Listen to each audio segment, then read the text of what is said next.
Good morning, everyone. Thank you so much for being here this morning. I feel louder than ever. Just forgive me while I sort my notes out just slightly, because I know that we have a number of people who've come in today. So firstly, let me please acknowledge the elders and descendants of the Wurundjeri people who have been and are the custodians of these lands. We acknowledge that the land on which we meet today is a place of age-old ceremonies, a celebration, initiation and renewal, and that the local Aboriginal peoples have had and continue to have a unique role in the life of these lands. I therefore pay my respects to their elders, both past, present and emerging. Just again to remind people of some housekeeping. If you need the parents' room, it's just off to the left of the stage. There are, of course, toys and a live feed from the proceedings here, should you need that. And of course, if there are any questions throughout the day, please get in touch with either Justine, myself, Anna, or any of the fabulous team for JT Productions. So it's my delight to introduce our first session for today, in which, if I find my notes, I'll be able to give actually the title of Career Patterns, the Research Outcomes. And we have two people who absolutely know their fields back to front. I'll be introducing to the stage, I think one by one, but then we will have a brief session for questions together, Valerie Francis and Gill Matthewson. Professor Valerie Francis is the Chair of Construction Management here at the university. And she's an extraordinary expert on gender issues within the construction profession. And it's a great pleasure to have her here today to talk about that. So Valerie, please, welcome. The slides have been put in the reverse order. Oh, so really? Oh, no. So my apologies. So, let me just appear to sort of move seamlessly on. Then can I welcome the fabulous Julie Willis to the stage, who is a researcher based at Monash University and co-founder of Parlour, who has knows probably more about the makeup of the Australian architecture profession than anybody else in the entire universe. Me? Yes! Gill, please, welcome. Thank you.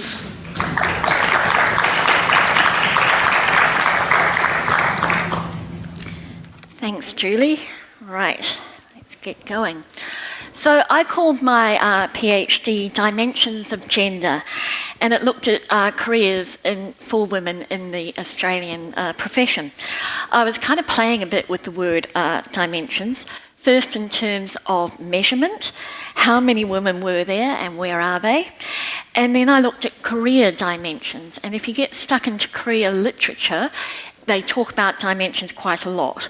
And sociologist Julia Willis describes how researchers will often consider careers in only one dimension, such as what you can do to progress your career, like be more assertive, network more, lean in, all that kind of stuff.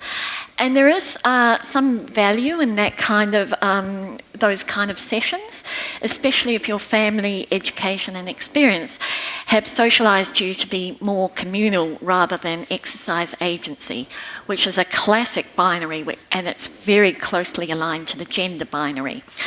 But they can be in the kind of mode of fix the women because they're a bit faulty, which, you know, is really not good. So, because the pursuit of any kind of career involves navigating really complex structural and cultural dimensions, and they exist in the workplace and in the profession. So, as we all know, in architecture, there's a set of shared beliefs, expectations, and restrictions embedded in the ideologies of what architects should be and what architecture should be. But gender, which is, of course, the social and cultural process of beliefs, expectations, and restrictions about what women and men are and should be, strongly infects these dimensions.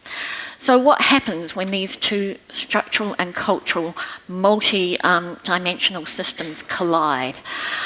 So that was the main kind of focus of my thesis. Right.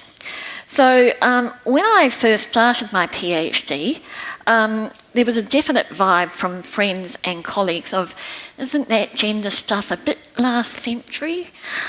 This is a diagram that launched 1,000, not so last century after all. It's a visualisation of all the statistics that Kirsty Volz and I dug up, showing the proportion of women in different parts of the discipline. The bigger the bubble, the more women. Junior roles to the left and senior roles to the right, where they just get smaller and smaller. And we also have this diagram. The white circle is the approximate proportion of women graduates in that age group, and the peach circle in between is the proportion of women from the census. And you can see that peach circle contracting within the white, meaning that women are leaving. Well, this chart here, which is a kind of update, shows there's been some considerable growth over the last few years. Look at that jump for professors of architecture from 12% in 2011 to 33% in 2016. That's massive. And there's a few of them in the room, I think. And not to mention a few of them who were associated with the original project that my PhD grew out of. So while we do have this considerable growth, it doesn't mean that architecture is rapidly moving towards gender equality, because as much as I'm a numbers nerd or a data diva on a good day, numbers aren't everything. Numerical equality is not the same as gender equality. In particular, statistics don't reveal much of the nuances of the cultural and structural dimensions and forces that lead to all these kind of deflating bubbles as women get more senior. It matters how, as well as how many women are participating. To look at that kind of how, I did an ethnographic study of 3 architectural practices in Sydney, quite large practices. Across the 3 offices, there were 254 people with architectural education. I interviewed a lot of them, way too many of them, women and men, and chatted to and observed a lot more. They have worked all over the world as well as in different practices in Australia. And look, everybody knows Leonard Cohen's song. The point is, there's lots of women in architecture school and there's fewer later on. Yeah, everyone knows that, said one guy.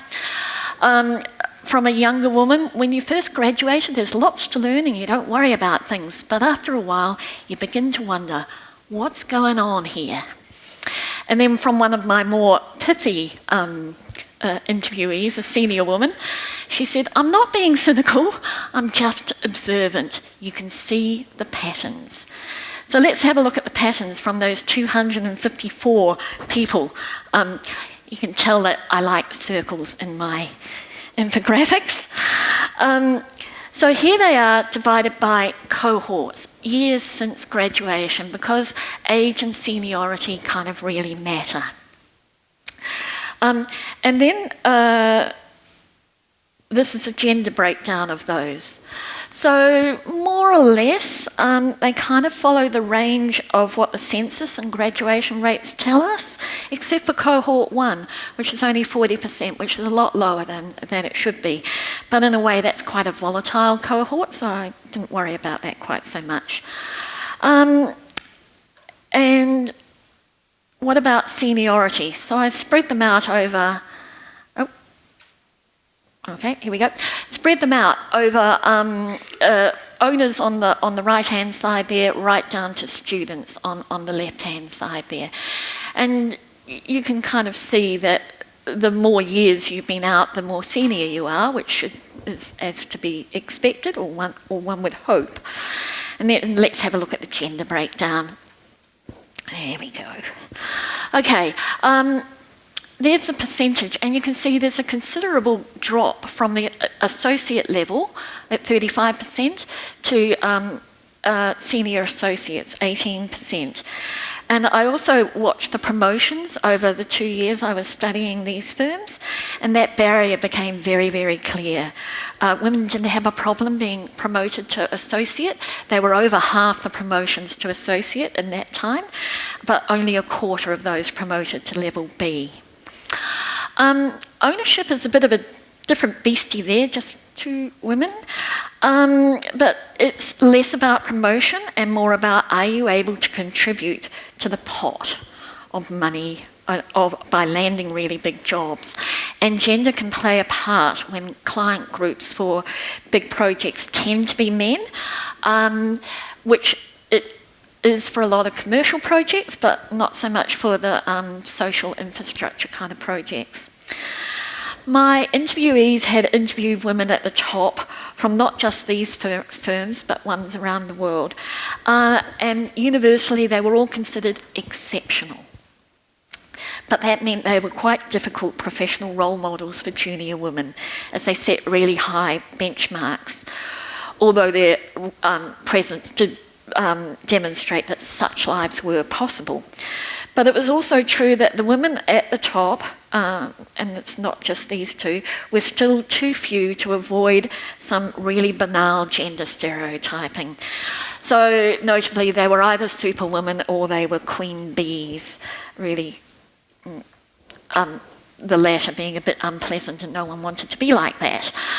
But of course, not everyone wants to be at that topmost level. There's a level of kind of hustling which is not everyone's comfortable with.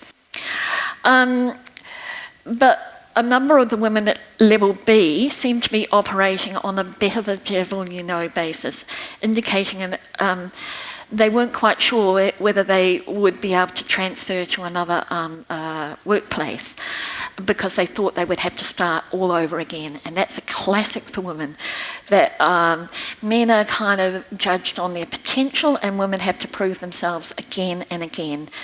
Coupled with age, this seemed to keep the senior women from leaving the firms at the time. But since, quite a few of those women have left. And it actually had to do with not being valued, and that was unrelated to salary.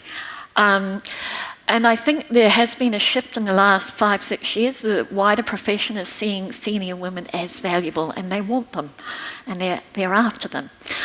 I don't have a lot of time, so I'm actually going to talk about what I thought was a major structural and cultural issue and how it interacted with gender.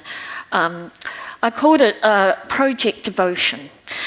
Clearly, architecture is to do with projects. It's on projects that a portfolio, a career and a reputation are built. And we learn to devote ourselves to projects starting at architecture school, but it moves into the profession and the imperative of the project is consistently promoted.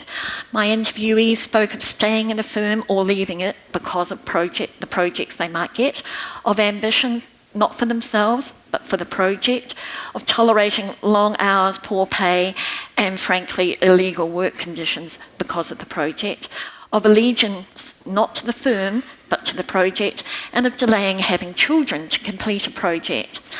And why not? Projects are diverse and complex, absorbing and exciting, an intellectual challenge of problem solving, negotiating the myriad complexities of technical requirements, not to mention some really interesting social interactions and relationships. And architecture is a lifestyle, isn't it? You know, we're always checking things out online, we arrange our holidays to visit buildings, and it's all in the service of the next project. But projects can also be absolutely relentless, and the more you give, sometimes the more they can take. There was a little bit of a sub-theme within project devotion that emerged from the interviewees, that to create architecture means to always do more than what your fellow students are doing. That sound familiar? More than what the clients might expect, and more than what other architects might do, which is one of the reasons that long hours are part and parcel of project devotion. And when gender collides with project devotion, things become particularly unstuck for women. And again, I heard that the reason why there were so few senior women or older women in architecture was because, they had kids. That was a very unsubtle whatever. And because having children set up a competing devotion for women, but not for men. The same old patterns of the gender division of labour kick in, and they kick hard. Women should devote themselves to the children, and the men should work hard to provide for the family.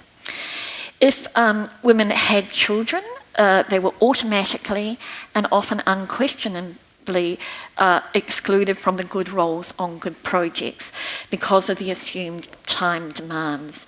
And they also excluded themselves. But importantly, for those without children, just the potential to have children could remove you from the good roles on the good projects. And this was often framed as a business decision. Yeah, but it is actually more than maternity. Project devotion also contributes to a tolerance of weak management processes, because there's some distrust of processes that might encroach on the project devotion imperative.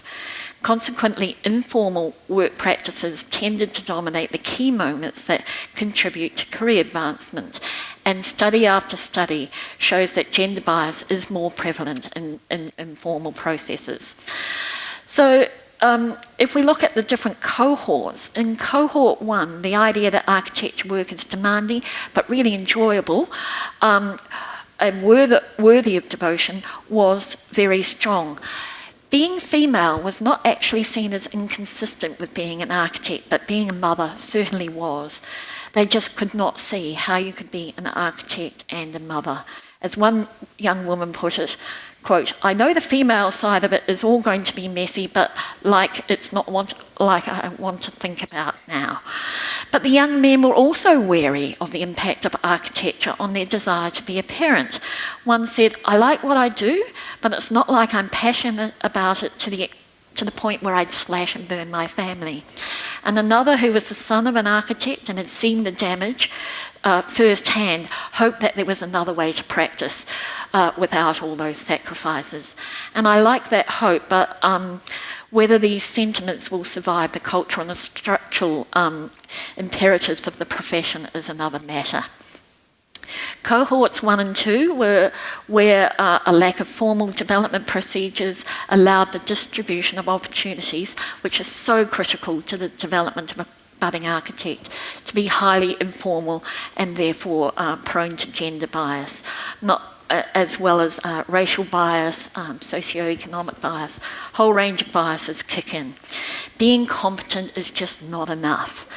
The assertive and the confident moved ahead, and these tended to be men who had more leeway to perform confidence without being classified as pushy.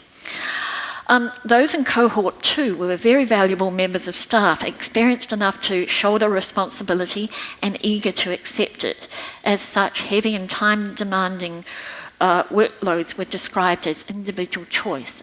It's my choice to work hard on this project.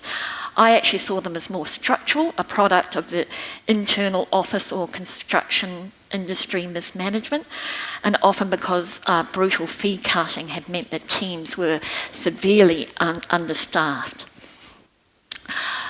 With more responsibility, there was also more exposure to the male-dominated environment outside of the firms, the 3 Cs: clients, consultants, and contractors, and who could be great to work with or a total nightmare, depending in a way on how these groups, how put out they were by having a woman in the room. There was also intense competition in this cohort for the good roles on the good projects. Some interviewees, particularly women, moved to specialisations to kind of sidestep that because it could get vicious, and I've written about that in the Parlour Post.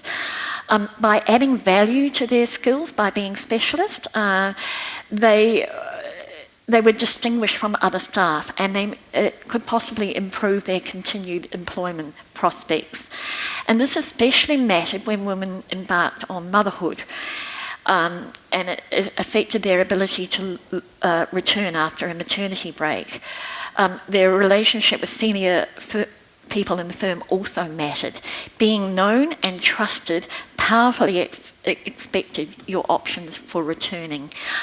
One practice manager told me that, if a woman goes on maternity leave, if they're a really good producer and of work, they'll try really hard to keep them. If they're not so good, they won't try so hard.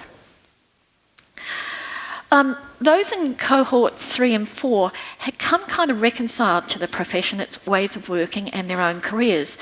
They were not so much less project devoted, but had wrangled an understanding of it that was more nuanced and negotiated.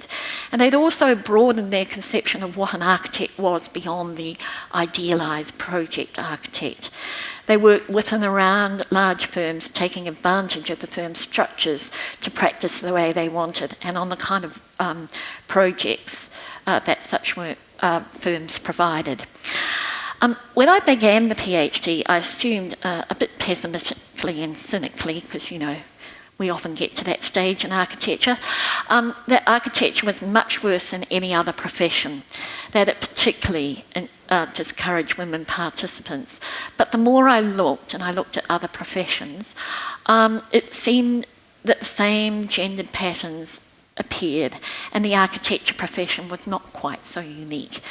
But the reasons given for those patterns differ from those of other professions. And it's the dimensions of those reasons and extremities that I started to try and untangle. So all architects draw lines, but are perhaps less aware of the lines they draw to contain themselves within the profession that limit them and the profession. These lines exclude some and include others. But these lines, because they're formed by the kind of social structure of architecture, are not fixed, and because they're socially constructed. So the profession's always in a bit of flux. And so the challenge for the women and men of the profession, and everyone in this room, is that although the lines are negotiated, they can, like the lines in your CAD program, snap very quickly to a grid of gender bias. And that's what we've got to kind of counter. Thank you.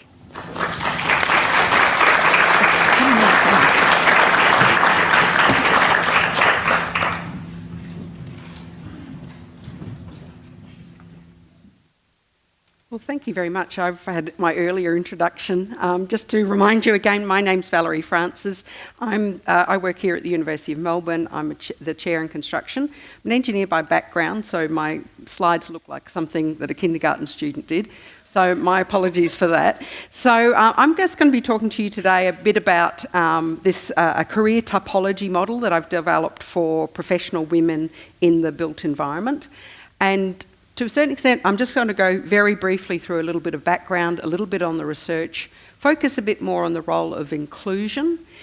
This concept that I've developed, the gender inclusivity continuum, which is a bit of a mouthful, and from that I developed a career typology model and then some conclusions. So really, if we have a look at the background information of women in the built environment, a lot of it really investigates barriers to women, and reasons for women underachieving, rather than saying, well, to a certain extent, some women are achieving things. And when we have a look at it, very much the dominant themes in that research is that there's a strong masculine culture that isn't good for women, there's sexual discrimination. Often women are lacking mentors and networks. If they had those things, they would be advancing. There's low organisational support. Women often move around a bit more than the men do. And really, an overarching theme of, if you want to succeed in this industry, you've got to really just fit into this dominant culture. A lot of these studies have really been qualitative in nature, and they're based on women themselves reflecting on why they may not have advanced, or male managers reflecting on why women are not advancing. And if we have a look at these barriers, low organisational support, lack of mentors, lack of networks, access to networks, masculine culture, a lot of these are really outside of women's control. But we do know that some women are advancing, so really what are the factors that affect their advancement? So that was the nature of this study. And I started off by asking the question, what are the individual, interpersonal and organisational factors that affect professional women's career advancement in the built environment? And I'll tell you why in a minute. This was a cross-sectional quantitative study. It was collected most of the data online, which was great. And I ended up having a sample of nearly 460 managerial and professional women. So this is actually considered the largest study internationally on women. And approximately half of those were in contracting positions, and the other half were sort of in consulting positions. So in project management, in architecture, there was about 120 architects, etc. So I was taking the view of the built environment. And this is, so why did I look at these individual, interpersonal, organisational? This is my theoretical framework, which is from the organisational psychology field. And this looks at where people develop power. You develop power at the individual level, at the interpersonal, between you and others. You're at the organisational level and at societal level.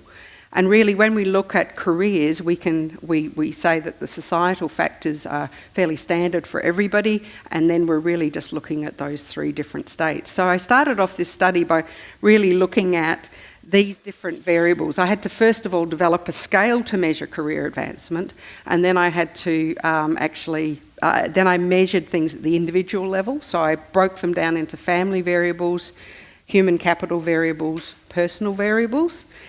So how proactive your personality is, do you have career aspirations, what's your career planning like, etc. Those interpersonal ones, so intra-organisational resources or networks, being mentored, and then at the organisational level. And very quickly what came out of the results really is that when we take all of the factors into account, it's the individual factors that have the greatest effect on women's careers. And really, these interpersonal and organisational factors have no real effect. So in other words, having a mentor, not having a mentor, having networks, not having networks, actually had no effect on women's career advancement. So that's climbing up the hierarchy within the organisation. They were very important because they were very significantly correlated with things like lower turnover intent and career satisfaction, which we know is very important to women. So it keeps women in and stops the leaky pipeline, but it doesn't necessarily influence their career advancement. When we looked at the individual factors separately, it was really the human capital variables that made the greatest impact. And that gives us an idea of the patterns of women that advance. They tend to stay in an organisation a long time. They have long tenure, but they also have been in quite a number of organisations. They've got quite a lot of inter-organisational movement.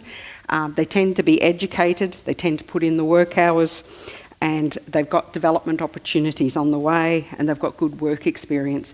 So these are sort of all reflective of what we refer to as contest mobility. So in other words, it's based on your own abilities, why you advance. We do know that, I didn't study men in this, it was just looking at women, but we know from all the other studies that men typically experience sponsored mobility. So in other words, they're identified early based on early success, given a bit of a gold star on the head, and then given opportunities. And that's why those networks and those mentors often are of assistance. And in a way, maybe that's why these qualitative studies don't necessarily pick up this, because people are reflecting on other people who are advancing, who are typically men, and or men are reflecting on their own advancement patterns. So this was sort of some interesting research. And then really, where does that leave you? So I decided to have a look at this framework, which was developed by Diana Billamora. And she sort of said, look, for women to really advance, for them to really get on, they actually need two things. They need to have a level of influence over their careers, so that's how they use their personal authority and effectiveness to benefit the organisation. And then she said they also have to have a level of inclusion. And she talked about inclusion as being how well integrated women were within their setting, so that they could use their their skills more effectively. So she said that really this group up here, group 3, the socialised achievers, were the ones that would advance more. So in other words, they've got high influence as well as high inclusion. And really this group down here with low inclusion, you know, they'd be striving, but they'd never quite get there. And really this is the sort of the sweet spot. So I tested that out. Using Billamora's description of what she meant by influence and what she meant by inclusion, I developed some composite measures which I standardised, because everything's measured on a different scale. So when you standardise a variable, you make it, the mean is at 0. So basically I could say, well, above 0 they had high influence, below 0 they had low influence. Above 0 they had high inclusion, below 0 they had low inclusion. So I could split the group into 4. So I could split them in by their level of inclusion, how they felt, and then also by their level of influence. So this is really what I found. So really this is the sweet spot up here. This is the women advancing more, and if you can see, they've advanced no more. In fact, they're slightly less, but they're statistically significantly not different at all. So in other words, influence has an effect on advancement. Advancement's measured on the 6-point scale, just so you know. So that, you know, here you've got lower advancement, but it's no more by being in this high inclusion group. So then you're left with the question, you know, what on earth is sort of going on with these groups and what's actually happening? And luckily, I came across a model by Shaw which talked about inclusion being cultural inclusion or gender inclusion, really having 2 elements to it. And what were those 2 elements? One was this sense of belonging. So you could have a group which were the outsiders and the insiders. So the outsiders and the insiders. And you could also, you could say, well, real inclusion occurs down here when we've got a high value on the uniqueness that you're bringing from as a cultural group or as or from your gender. And really, if you've got a low value in your uniqueness, you're either in an excluded group or you're in an assimilated group. So these were the sort of the 3 main categories. This is a smaller category. These are people who are not in the in-group, but they've got a high value. So they're often, you know, somebody who's got incredible knowledge about, you know, a particular small thing, highly valued, but maybe not a social insider. And they tend to be a very small group. So I came up with this idea that really there's these 3 main groups. And if we think about women, if we think about men have inclusion within their organisation. We just have to open up Engineers Australia magazine, probably the architects thing. We know that men have inclusion. We know they rise to the top. And they're treated as insiders. There's a value placed on the unique attributes that they bring. And really what I sort of came up with this idea is that really there's this gender inclusivity continuum, which reflects interestingly on what Justine was talking about yesterday. And really women have often what's written in the academic literature is that women are very much excluded, but I think really these days we've got a group that are reasonably well assimilated. So in other words, they're insiders, but they're still not valued for the unique contribution. And I think what we've seen is a first generational change. At my age, I was very experienced in this exclusion category, and to a certain extent, I see this as a good news story, that in fact, it's moved on a bit. For a lot of, I mean, I'm an angry old woman as well, but so we've got this first generation cultural change, but this next stage where we actually have an increased value, a value placed on what women uniquely bring to projects, is the next stage in this continuum. And really, if we have a look at what I actually measured when I looked at Diana Billamora's, and she had socialised achievers as being the higher group, well really, that was all about belonging or social inclusion. And really now if I split these 2 groups rather than exclusion and inclusion to exclusion and assimilation, we can sort of say, well, although being in an assimilated group doesn't actually help you climb the slippery pole of success, it does actually mean that you actually have a much higher level of career satisfaction. And we know that's really important to women, so that's a good thing. We also know it's a much higher level of job satisfaction. So certainly being in this group is a much better place to be.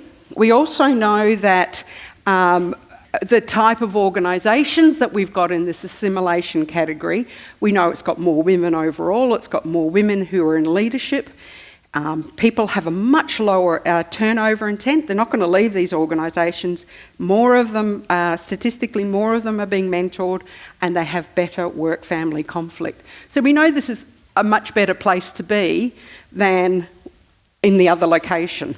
So from this, I then developed this career typology model, which is just sort of saying, look, really, I think we've probably got 6 categories, 4 of which we've got at the moment, but 2 of which we haven't quite got to. This is about to hit social media.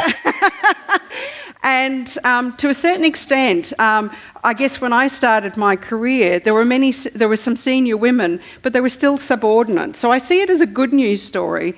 And then we've got the successful strugglers. So they're successful. They're as equally successful as these people over here by external means, but they actually are struggling with life. They've got low life satisfaction.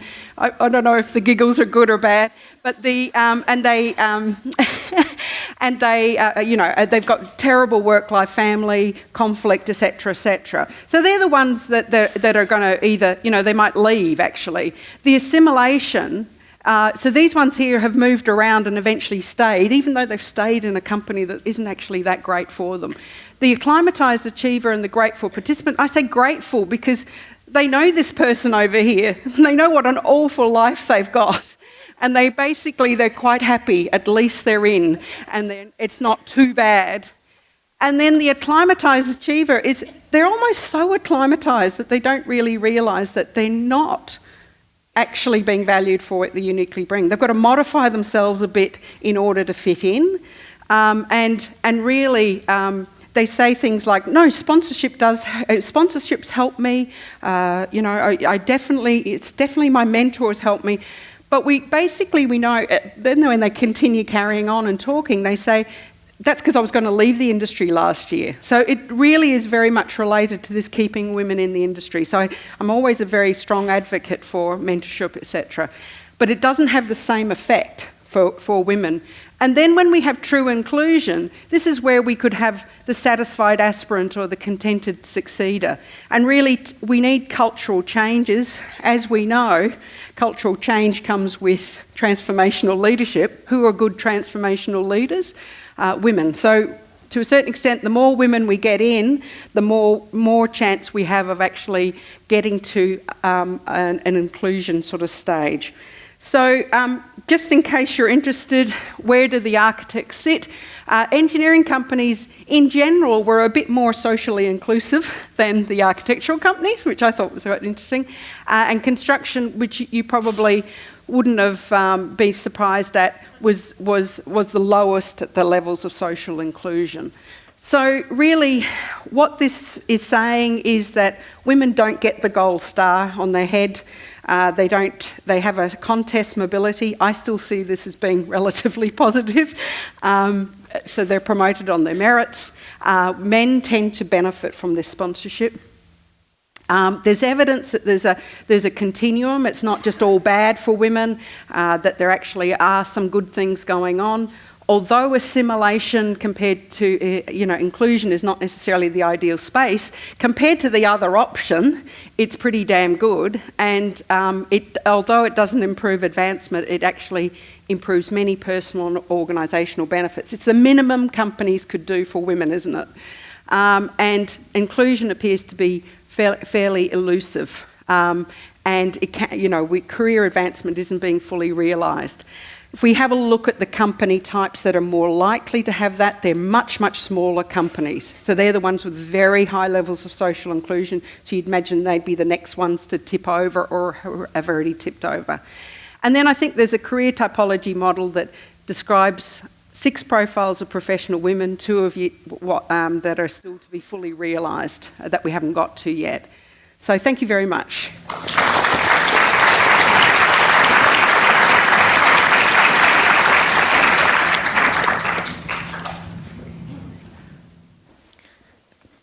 Thank you both for such amazing presentations. I'm reminded of the sort of rather pat description of what's the difference between diversity and inclusion. Diversity is being invited to the dance. Inclusion is being invited to dance, to actually participate. And you're both talking about how this active participation, it's more than being present, it's being absolutely part of it. And the really depressing part about either the birth of children or the potential for birth of children being this barrier that is both self-imposed and imposed from above, which I find completely horrifying that it still exists, because arguably over the centuries and millennia women have had children and have managed a life and a career. So to have it still there is just extraordinary. Yeah. And Valerie, your career models, I know they've just hit social media and they will be echoing throughout. And sadly, I think we can all see ourselves sitting in that. Sitting in one of those boxes. Exactly. And I mean, it's still a continuum between each of them, but I still think it helps probably women see that there is some options, particularly if you're in an organisation that's very much excluding you. But it also helps women maybe understand the situation that they're in and the fact that they are actually often altering themselves and changing themselves slightly to be within the organisation. And then the big thing that I'd really like to work on next is to try and understand what it is that women bring about uniquely, because I think women bring different things. You know, men are measured on that project, it went really, there was terrible things happened, but then you got it back on track, that was really good. Maybe women are actually just making sure the project doesn't go badly off. So then it's always seen that they've had an easy project. That was quite an easy project that they had. So there's sort of certain things that we can't really put our finger on that are not necessarily being measured from a promotional aspect. So that's sort of the next stage for me. So I guess the question for both of you is, you've talked about women being much more likely to hang around, and that's probably something to do with because they don't want to have to start again, or they feel comfortable, or the pay packet's coming in, they're lowering risk somewhere along the line. Should they just go, bugger that, and it's time for me to move around and take advantage of my capital? Yeah, well, I think they should, but it depends where they go to, because they may go from the frying pan into the fire, unfortunately. But I do think it is interesting that a number of those senior women have left, and I've bumped into them various places. And one of them was very clear. She said, I was being paid a lot, but I wasn't valued for what I brought to the practice. And she was one of those women who had specialised, and quite typically women specialise into practice management because it can be wrangled around childcare and things like that. And she was an extraordinary practice manager. Everybody was lined up. She knew what everybody was doing. She made that practice really hum. But they didn't value it because they were off on their sort of like creative, I'm the genius architect shit.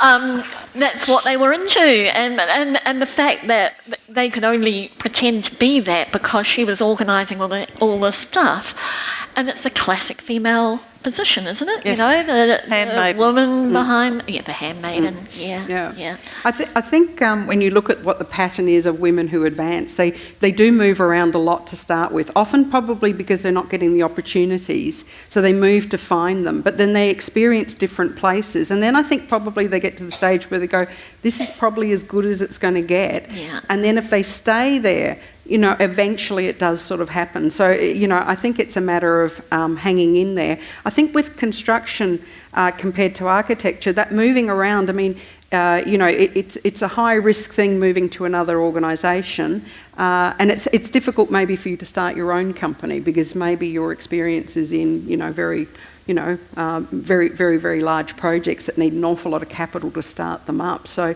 it's a difficult road, and maybe they just sort of stick to what they've got because they know that it could be maybe a bit worse or whatever. Yeah, what they know. I know. Yeah. So I'm going to open it to questions from the floor. Yes, well, the hands are going up. Off they go. I can see one right at the back. Right at the back up here. Several up there. Hi, my name is Ewan Wong Summers. I'm an architect in my mid-30s, and I took a career break for 4 years, and I'm about to become one of the statistics and leaving the industry altogether because while I find raising a young family rewarding and my life experience grow exponentially, I do find the prospect of going back to work really dwindling. I think there's 3 barriers I perceive that I have. First is your skill is so dated. Like for 4 years, people are using different softwares, and there's a lack of continued career development when you take that break. And also, second of all, is is to establish connections or re-establish your network. When you're out of the industry for that long, I find extremely difficult. I think last of all is to find out the right practice that will value your experience while accommodating, bringing up a young family. So I think my question is if the workplace is not providing this kind of support, is there a tribe I can go and finding support in bringing down these barriers? Or if there's no such a tribe, how do I go about starting one? So, thank you. Look at Parla. I think it is a very difficult position. Some people, they organise returning before they leave. They negotiate what's going to happen and how they might return. But you're in a different position and you've not had anything to do with anything. I would start going to various architectural events and things like that and putting your face in front of people and talking to them. But I do think you probably need to sort of work out what you can contribute, your experience, what might be particularly valuable to a firm in that. Sometimes you can offer something like mentoring to younger people. You can sort of go, look, I can't deal with the software anymore, but I know how a building goes together. I know this, that and the other. I can mentor a whole team of young people working on a project or something like that. So have a think about that kind of thing. There was one woman who I interviewed, and she works 3.5 days a week, and she runs projects on site, and she can handle projects up to about $8 million on 3.5 days a week. And the firm really like it because if they gave it to a full-timer, it would expand fill that full time. But the fees were limited, so they sort of said 3.5 days, sweet. We pay you that's what we're getting. So that can actually really work. You can sort of go, yeah, I know what I'm doing. I'm efficient. I know how these things work. I'll just add as an employer, I know that women who are part-time with families are the most efficient people in the world. And you often get more work out of them than you might out of a full-timer. I think it's worth... Not that you want to exploit him. No, and it is actually one of those things that's a bit concerning, but it's also looking for employers who know that, yes, who know the value of part-time workers and know the value of people who are being efficient at what they do. It's not about the time being there. It's not about being on site and just presenteeism. Yeah. It's about efficiency. Can I just add one thing? I think the other thing is that sometimes you can lose a bit of confidence in yourself by being out of the workforce, and perhaps even doing something like coming and teaching, running a studio. You've got lots of experience there. You know, you could maybe get into another network through that way, or some further education. See, I'm always trying to get more people back in. There was another question up the back there. Hi, my name's Vicky Watts. I'm actually a builder/quantity surveyor. I've gone back to work after 18 years of not working. So I want to give you a warning. It's not just kids, it's grandparents. And you've actually got 4 of them if you're married. So the demands on you can be beyond just children. Yes. So I kept working with my first child. It was the second child that I stopped working. And then there was the grandparents. So it can take a long time to come back. So my suggestion for the industry is that we need to have pathways back, and we need to have some sort of system where the teaching that you get in the last year maybe that looks at the standard form of contracts that are used, the software that's used, whatever's up to date, that you can go and find that information again when you're older. You know all the basics, you know how a building goes together, you know how to do waterproofing, but you don't know what the new standard form of contract is because you've been out of it. So it would be an opportunity perhaps for the university. I know the institutes, various institutes, attempt to have online learning and things for CPD, but my question is that actually up to date enough? Is that what you're going to find when you get back to the company? The other thing that happens, in my case, 18 years, you think how long? 14 years working, 18 years out. All your contacts have retired, or perhaps even deceased. So, you know, and it's really difficult to get a reference. How do you go apply for a job? You ring up somebody, they've not worked for 10 years or 5 years or however long. It's really difficult to re-enter. And not only that, the online job employment agencies, they don't sort of cope with older people. So re-entry, and look, it might be 10 years. Nobody's going to be as extreme as me. But even if you're out for 5 years, you've lost your contacts and you're out of date. So we should look at nursing. Nursing, I think, is fantastic that they have retraining. We need to, as an industry, find a way to retrain women because we can't afford to lose all that expertise. And the other thing that people might consider is keep your institute membership.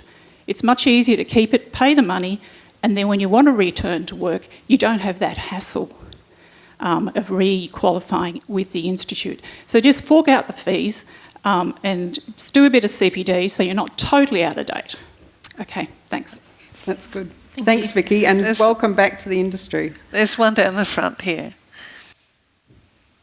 I'll just talk loudly.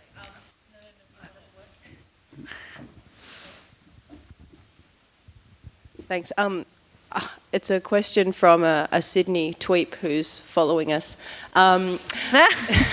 Serious question for Valerie. Of the women at the good end of your continuum, those that are satisfied achievers, how many of those do we know, could we speculate, have wives or husbands like Jacinta Ardern does?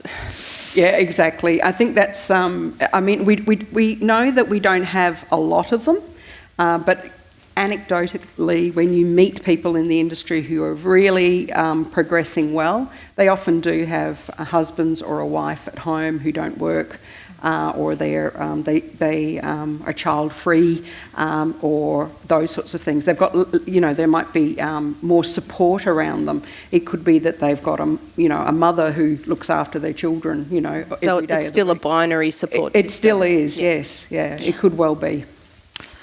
We've probably got time for one more question. Yes, up the side here.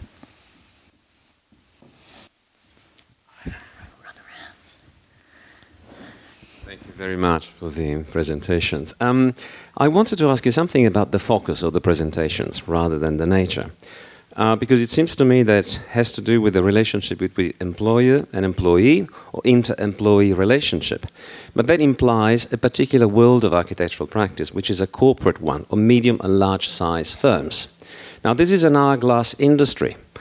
Very few firms with a lot of people and a large number of firms with very few people. And so what is the reason for having decided to focus on the large size firms when in fact most part of gender imbalance is actually to be found in the very small size band of practice. At the moment in Europe, 3% of sole proprietorships owned by women. The rest, the 97% of small firms, is actually owned by men. So why that focus? Well, partly it's being based in a university and you need partners to do this research, and it's only the big firms that have the money that can, contribute to that. But I would also say that the people that I interviewed have worked in firms of all sorts of different sizes, and although the classic career trajectory for an architect is to work for the big firms and then set up your own firm and build it up, blah, blah. There was actually quite a lot of traffic going the other way. People from small firms moving into the big firms. And sometimes it was a sort of financial reality of running a really small practice. But also, one of them sort of said, I just got bored with doing fancy houses for very wealthy clients. It just bored me in the end, and I wanted to work on bigger projects. So I think there is movement the other way. I think it is, it's true. And of course, when you have a small firm, you can have a principal or a director who's a total tyrant. But they're not all like that. And I think it is very true in architecture, possibly less so in the construction industry, that there's a massive range of firms, from the tiny to the huge, from the supportive to the total nightmare, who think if you're not there 24/7 then you are just not dedicated enough. And that can happen in all sorts of different sizes. So I think the patterns happen everywhere, and it doesn't really matter on the size of it, but it's easier to study them in the larger firms. And patterns is what we've been talking about, and it's a fabulous place to draw this to a close. Please join me in thanking these two wonderful presenters.